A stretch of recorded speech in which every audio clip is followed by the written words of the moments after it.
Dari sekian banyak ragam emosi yang dianggap negatif, salah satunya yaitu kemarahan. Betul tidak? Sampai-sampai ada program yang disebut anger management. Mengelola kemarahan. Sampai harus dikelola segala coba. Tapi benarkah kemarahan itu negatif?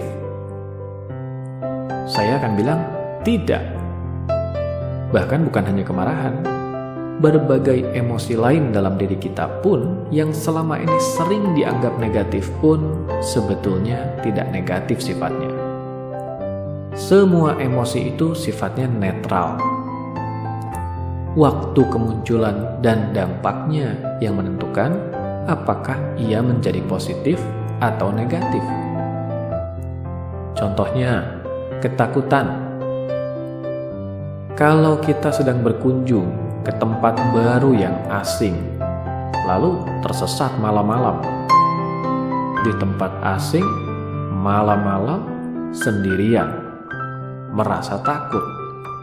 Kira-kira wajar tidak? Ya wajar kan?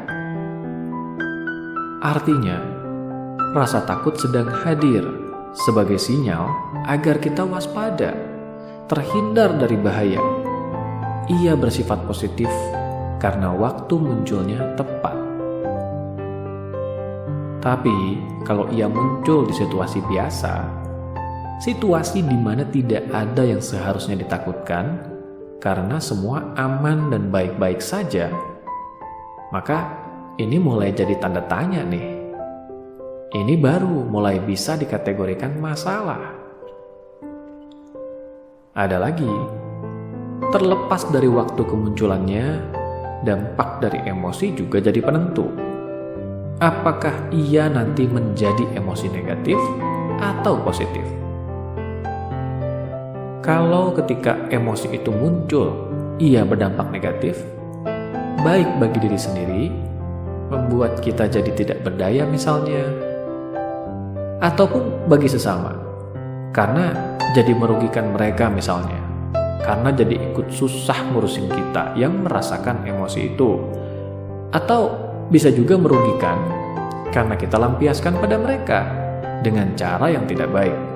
Misalnya, ya dalam kasus kemarahan berlebih. Nah, ini juga bisa dikategorikan masalah. Jadi, kembali ke bahasan kita. Kemarahan sendiri, apakah emosi negatif? Ya tidak. Semua emosi punya fungsi bagi kita. Kemarahan punya fungsi mengingatkan kita bahwa ada prinsip dalam diri kita yang terlanggar.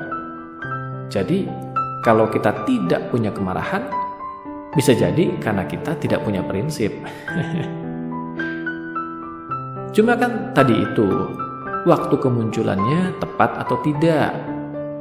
Kalau marah-marah tidak karuan, bisa kapan dan di mana saja, ya ini jelas masalah.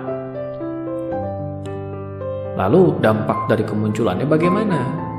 Kalau dampaknya bikin diri kita sakit atau orang lain sakit, ya ini juga masalah.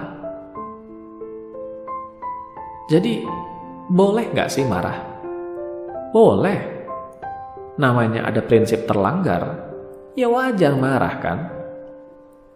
Yang tidak boleh itu marah-marah. Ini beda. Ingat, kita marah karena ada prinsip terlanggar. Boleh kalau kita ekspresikan itu? Boleh. Tapi caranya harus benar. Yang kita ingin sebagai solusi kan nantinya prinsip itu jangan lagi dilanggar. Ya sampaikan dengan baik dan tepat, agar prinsip kita diketahui yang melanggarnya.